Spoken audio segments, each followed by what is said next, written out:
paz do Senhor, aqui é a missionária Giliane Matos e eu quero deixar aqui uma mensagem para vocês no dia de hoje. Aqui em 2 Crônicas, capítulo 36, versículo 22, que diz assim: O decreto de Ciro. No primeiro ano do primeiro reinado de Ciro, rei da Pérsia, cumpriu-se o que o Senhor Deus tinha dito pelo profeta Jeremias. O Senhor tocou no coração de Ciro. Este ordenou que fosse comunicado em todo o seu reino, por escrito e também por meio de leitura em público, este decreto: Eu, Ciro, rei da Pérsia, declaro o seguinte: o Senhor, o Deus do céu, me fez governador do mundo inteiro e me encarregou de construir para ele um templo em Jerusalém, na região de Judá. Eu ordeno onde que todos vocês que são o seu povo vão a Jerusalém e peça a Deus esteja com vocês.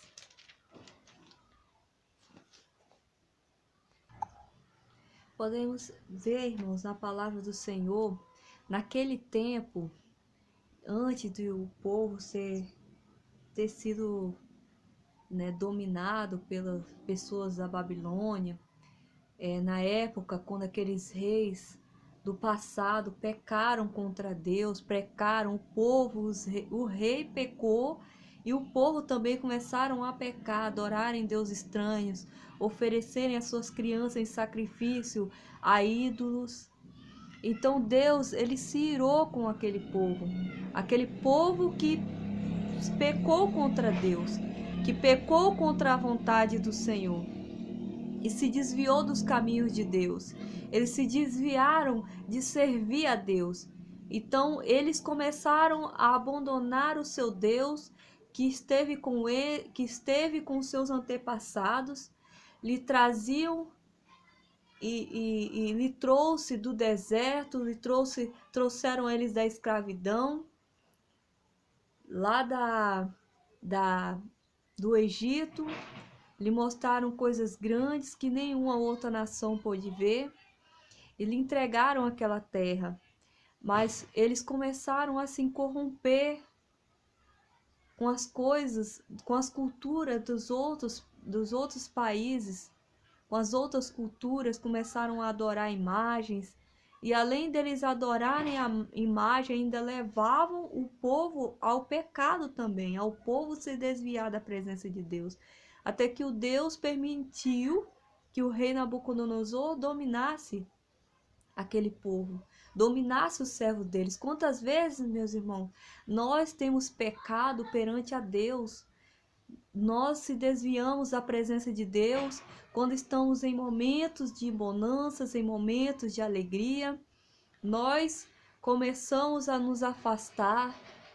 Não, muitos nem adoram até a sua própria aparência, adoram o seu jeito de falar, adoram até pessoas, se orgulham no seu coração e esquece que tudo que ele tem foi Deus que deu.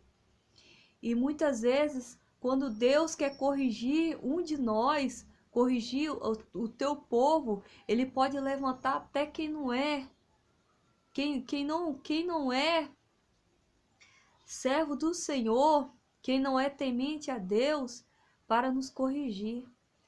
É tanto que o Senhor levantou o rei da Pérsia, que controlava todos os lugares da Babilônia, para levantar o povo, escrever um decreto para reconstruir a Jerusalém, que foi destruída no tempo e que foi tomada por Nabucodonosor, o templo.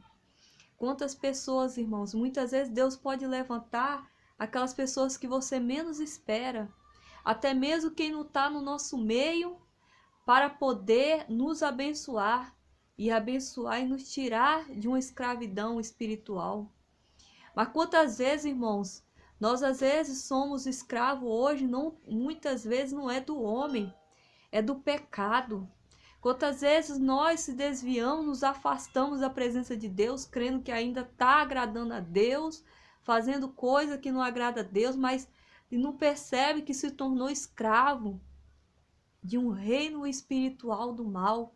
Muitas vezes se torna uma pessoa que está com a vida presa, com a vida amarrada, e não entende por quê, porque tudo está amarrado, porque a vida não vai para frente, porque a casa só anda em briga, só anda em confusão, porque só anda tendo problema, as portas estão fechadas, e muitas vezes outras pessoas começam a dominar, pessoas que não é do seu meio, pessoas de fora começam a dominar dentro da tua casa, muitas vezes por causa de uma brecha, por causa de uma porta que foi aberta, e o inimigo acha legalidade de agir naquele meio. E às vezes Deus, quando quer levantar, quer nos trazer a libertação e reconstruir dentro de nós o que foi quebrado no passado, que o inimigo destruiu, muitas vezes Deus usa outra familiar, Deus usa outra pessoa de fora, outra família, um pastor, alguém de fora, um missionário, para falar conosco que estão errado, que está certo. Deus quer mudar a nossa vida. E tem muitas pessoas que ainda permitem o orgulho agir e não aceita a correção. Nós devemos sempre aceitar a correção do Senhor, porque Ele corrige a quem Ele ama. Toda vez que nós recebermos uma correção do Senhor, não devemos ficar com raiva e irado contra o profeta, contra o servo do Senhor, porque se Deus tem mandado é porque Ele te ama. Ele te ama muito e você é escolhido. Um pai sempre corrige aquele filho que ele ama. Ele sempre corrige o seu filho por amor, porque ele quer o melhor. Muitas vezes, quando uma criança não quer ir para a escola, irmão, e o pai vai lá, coloca um castigo, ó, você não vai ter isso, você não vai ter aquilo, enquanto você não ir melhor nas suas notas. Não é que o pai está castigando, não, porque o pai e a mãe quer o melhor para aquela criança. Assim é o teu Deus, ele quer o melhor. Ele não quer que você seja escravo por regiões espirituais malignas. Deus não quer que você seja escravo de maldições. Deus não quer que você seja acorrentados por espíritos malignos. Deus não quer tua vida amarrada. Deus não quer porque, meu irmão, Deus veio para o pecador. Deus ama o pecador, mas nós devemos nos arrepender. Nós devemos nos humilhar perante a Deus. Mas nós devemos, é lógico que nós não conseguimos parar de pecar, mas somos protegidos, somos abençoados pelo favor imerecido, que nós não merecemos o Senhor, mas nós devemos todos os dias pedir perdão. A palavra do Senhor diz que nós devemos examinarmos nós mesmos, todos os dias nos fazer um autoexame para ver como está a nossa vida perante a Deus, como está a nossa vida perante o Senhor, o que Deus quer de nós. Senhor, estou fazendo certo, está te agradando, porque eu sei que o Senhor quer para mim é melhor do que eu possa imaginar. Eu sei que o Senhor quer o melhor para mim do que a mim mesmo. Muitas vezes nós pensamos, irmãos, que queremos o melhor para nós. Muitas vezes casamos com a pessoa, né? Tem muitas pessoas que casam com pessoas que não deveria casando, achando que é o melhor. Nem você sabe o que é melhor para você. Aí passa por um sofrimento, por muita luta, sem ter buscado direção do Senhor. E passa por dificuldade. Aí vai lá, não pergunta a Deus se é da vontade de Deus. Sai daquela igreja e entra em outra, acaba indo para o mundo onde Deus não queria que você fosse para o mundo. Muitas vezes você pega, sai do emprego e entra num outro emprego, tá ali seguro, sem, não pergunta a Deus se é da vontade, não, é melhor para mim, eu sei o que é melhor para mim. Aí vai para outro emprego e chega lá, a empresa vai e te manda embora, aí você fica sem nenhum e sem outro. Se tivesse perdido a direção ao Senhor, não teria perdido a outra porta, porque a outra porta Deus tem abrido. Mas entenda uma coisa, Deus sabe o que é melhor para você do que você mesmo. Deus conhece o teu presente e o teu futuro. Antes que você chegue no teu presente, Deus já esteve lá no teu futuro e sabe o que vai acontecer. E sabe o que vai acontecer. Então era isso. Deus usou também muitos irmãos. Usou muitos dos seus profetas para avisar o povo, para profetizar.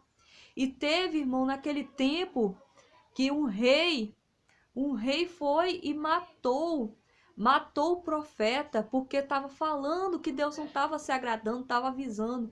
E quantas pessoas têm matado os profetas com palavras, com maldições, com xingamentos, e os profetas, Deus está levantando os profetas para avisar. Irmãos, Deus não levanta os profetas, irmão, para humilhar ninguém, não.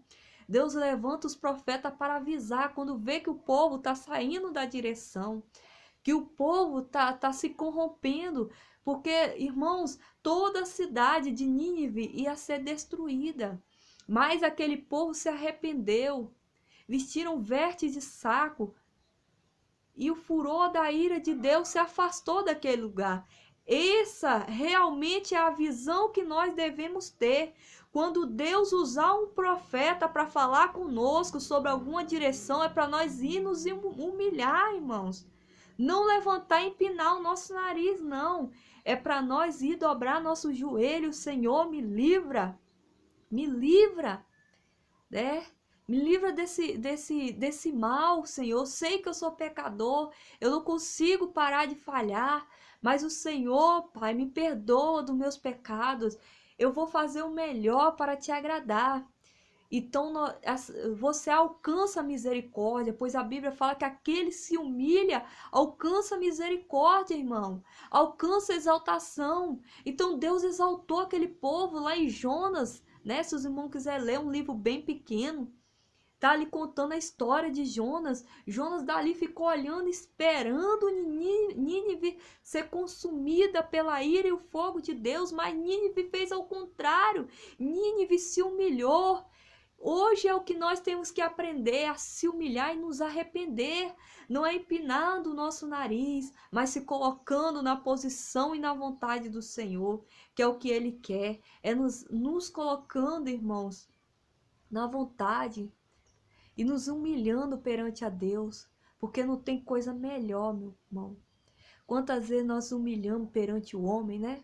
Dando satisfação da nossa vida, da nossa casa, nossos filhos, nosso lar, de tudo para o homem, mas para Deus nós esquecemos. Você vê que para entrar no trabalho, você tem que correr e ir lá bater o seu ponto lá, a hora que você está entrando, a satisfação que você está dando ali.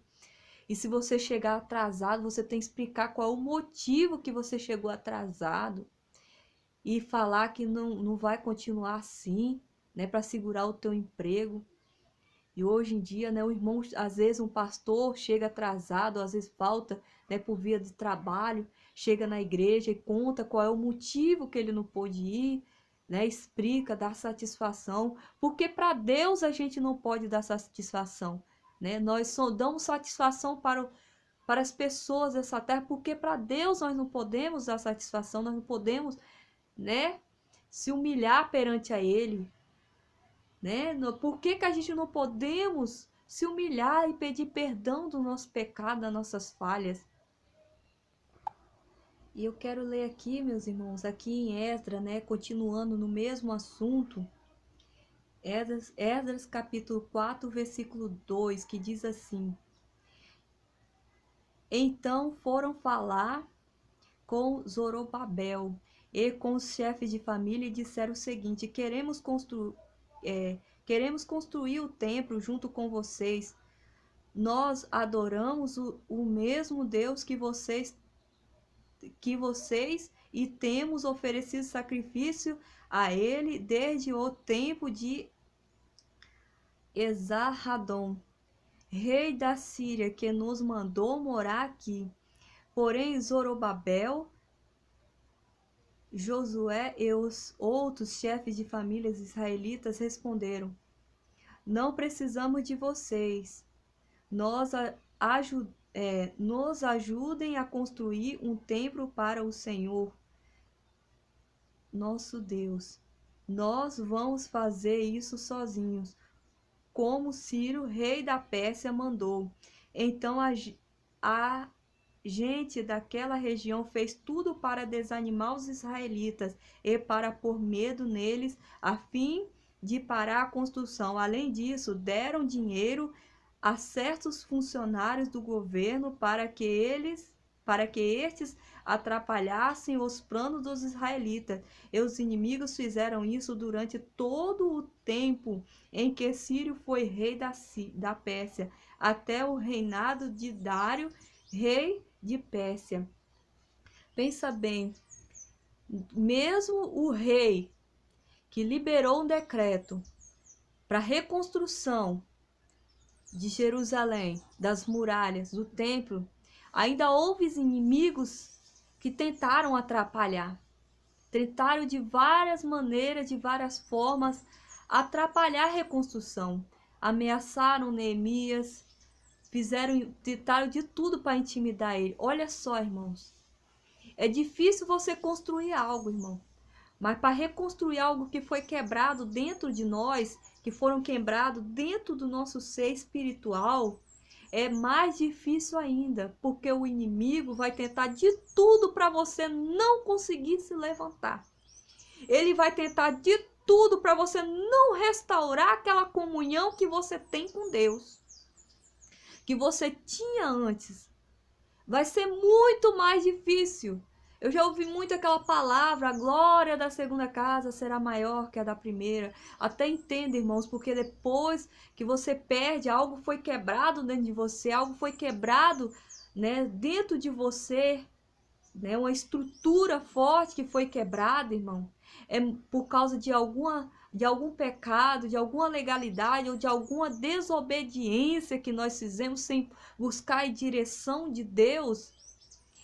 Quando nós percebemos que saímos da direção e tentamos voltar na vontade de Deus, é tudo mais difícil.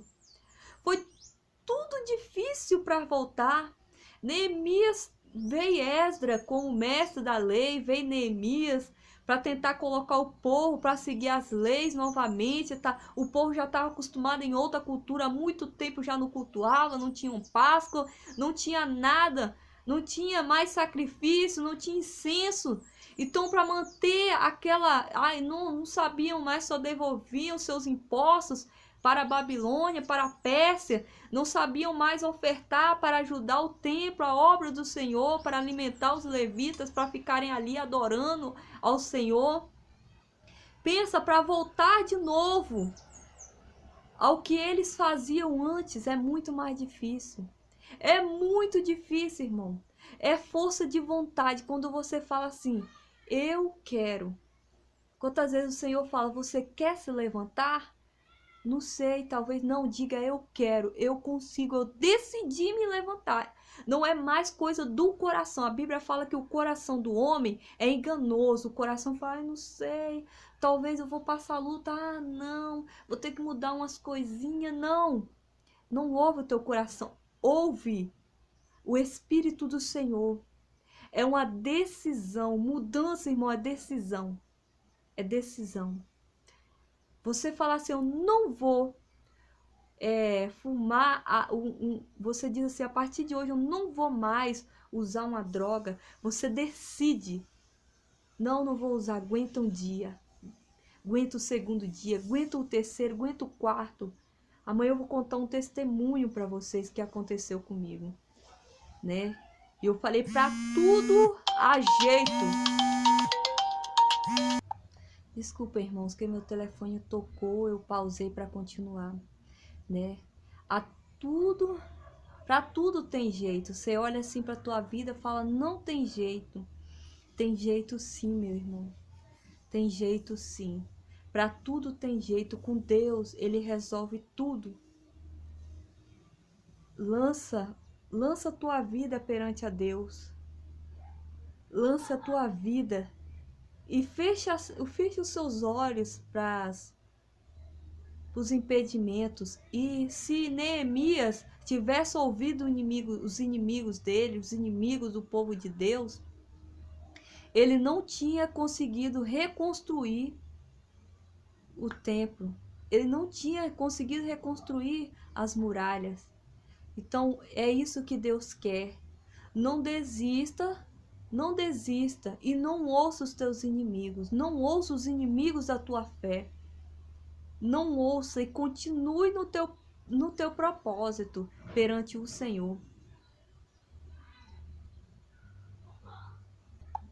Aqui, irmãos, também, para confirmação dessa palavra forte, tremenda, aqui em Esdras capítulo 6, né, depois de Ciro, vem o reinado de Dário. E de novo os inimigos tentaram atrapalhar. Foi em 3 reinados para a reconstrução do templo, para a reconstrução das muralhas. E dentro dessas 3 tempos, né, de reinados, de 3 reinados, o inimigo tentou de tudo. Os inimigos de Neemias, os inimigos tentaram atrapalhar a reconstrução. De tudo quanto maneira eles tentaram atrapalhar, né? Eu quero ler aqui para vocês em Esdras capítulo 6, versículo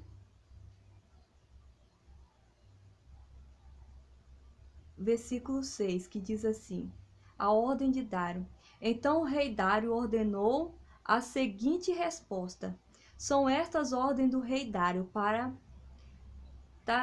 Tatenai, governador da província do Eufrates Oeste, para Setar-Zorbenai, e para os seus companheiros, o oficial da província do Eufrates Oeste. Afasta-se do templo e não proíbam a sua construção. Deixe que o governador de Judá e os líderes israelitas reconstruam o templo de Deus, no lugar onde ficava o que foi destruído. Por meio desta carta, ordeno que vocês os ajudem na construção. As despesas serão pagas imediatamente para que as obras não parem.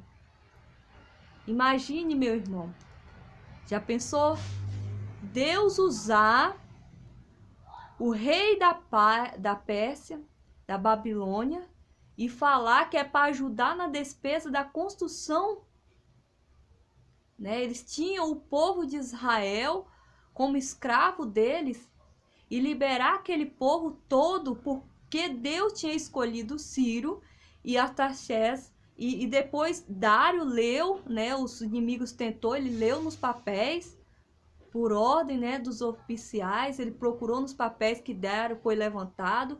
Então ele resolveu continuar o trabalho para a reconstrução do templo e falou que era para poder pagar as dívidas, pagar, né, dar o dinheiro para continuar a construção do templo, que não era para parar, né? Ele não era israelita, ele não era do povo de Israel, mas ele teve temor no teu coração. Há quantos servos de Deus que não têm o temor no Senhor?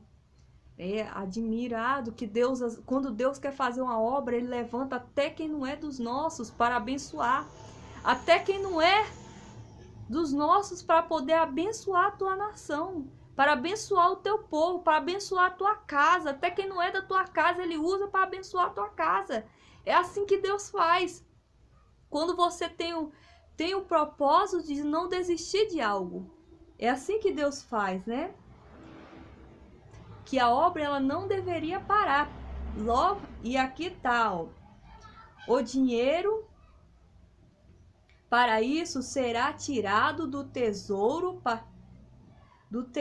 real, isto é, dos impostos recebidos na província de Eufrates Oeste.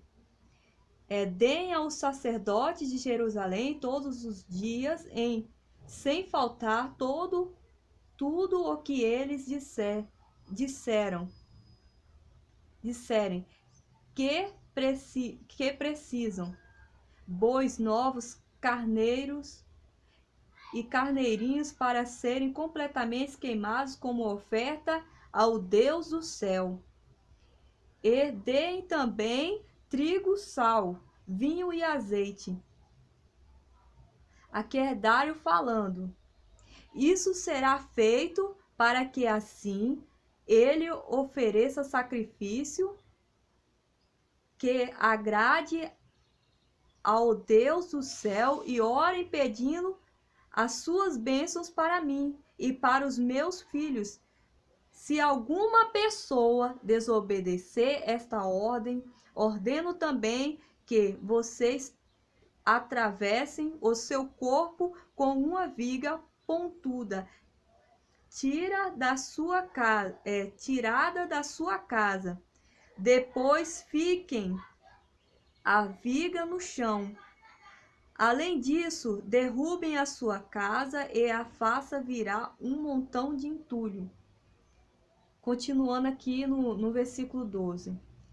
Que Deus que escolheu Jerusalém como lugar onde deve ser adorado, acabe com qualquer rei ou nação que desobedecer a esta ordem e tentar destruir o templo de Jerusalém. Eu, Dário, dei esta ordem que ela seja obedecida em tudo. Veja como Deus é poderoso. Veja o temor do rei Dário, né? Até porque que ele soube, né? Ele disse que o Senhor, o nosso Deus, é o Deus dos céus, né? Ele soube também do que aconteceu também para o povo chegar naquela terra. O que aconteceu com o Faraó, com o Egito, quando quis prender o povo. E você viu que aqui na palavra de Deus, que ele falou que qualquer pessoa que contestasse ou tentasse atrapalhar aquela construção, que o matasse.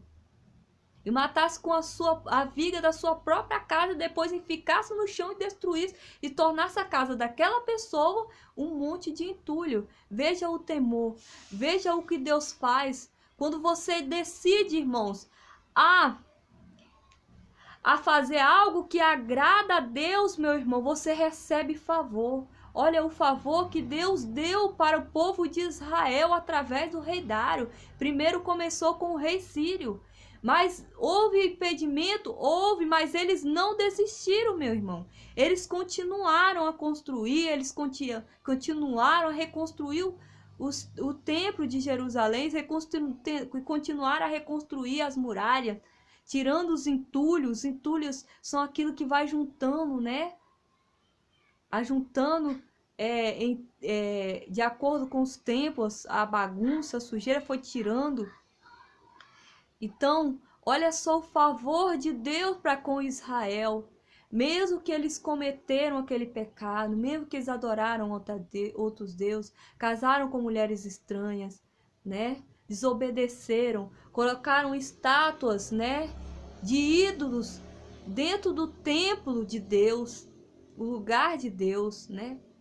Hoje é o que Deus tem chamado. Quando você resolver se pôr de pé e reconstruir novamente as tuas muralhas espirituais e se colocar na posição que Deus faz, você recebe favor de Deus.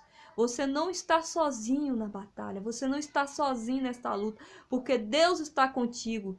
Ele manda os teus exércitos, ele ordena até mesmo aqueles que não são teus servos para lhe abençoar, para temerem e para temer o povo, né, e tocar naquele povo. Olha só como nosso Deus é fiel, como nosso Deus é tremendo. É fiel para com o seu povo, é fiel em tudo. E aqui em Esdras capítulo 7, versículo 23, já no 11, que diz sobre a carta de Artaxerxes, outro rei. De novo, os inimigos tentaram atrapalhar a reconstrução. 3 reinados, irmãos. O terceiro reino. E aqui, no versículo 36, diz assim: